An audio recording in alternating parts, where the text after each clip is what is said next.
Hi everyone, my name is Ari and I'm a PhD student at the University of Münster in Germany.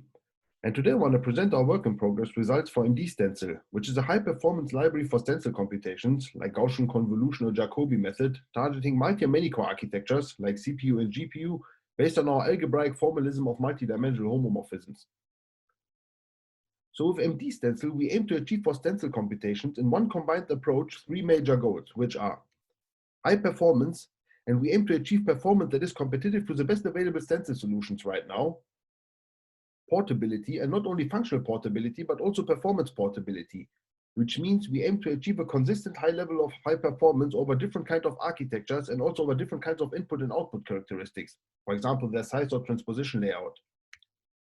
And last but not least, we also strive for high productivity, which means MD Stencil should be very easy to use by the programmer and also be very easily extensible by us MD Stencil developers by new kind of stencil computations. So our approach or our basic idea is actually as follows. We aim to start from high-level domain-specific language for stencil computations, like for example also provided by TensorFlow or PyTorch, where you just have to call a high-level function conv2d to perform a convolution computation. And then we aim to rely on an already existing MDH code generation approach.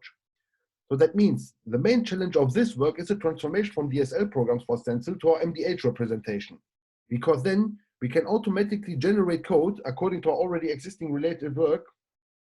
Then we can optimize this code according to our optimization strategies and also execute it, all based on already existing work. So the main challenge is the transformation from the DSL program to the MDH representation so that we can use our already existing toolchain.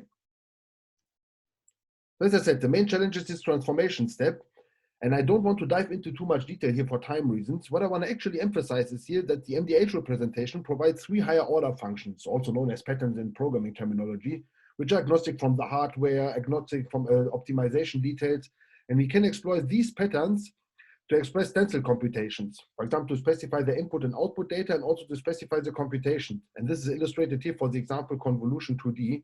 I don't want to discuss this example right now for time reasons. I would be very happy to answer some questions about that later. And actually using our approach, we can achieve quite encouraging results. For example, we obtain speedups of more than 4 or more than 2 on CPU and GPU as compared to the lift approach. It was even awarded for its high portable performance for stencil computations.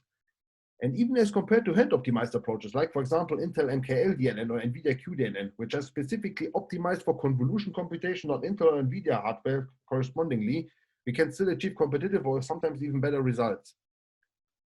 So I would be very happy to answer some questions later on, and especially also to get some feedback, as this is all work in progress results.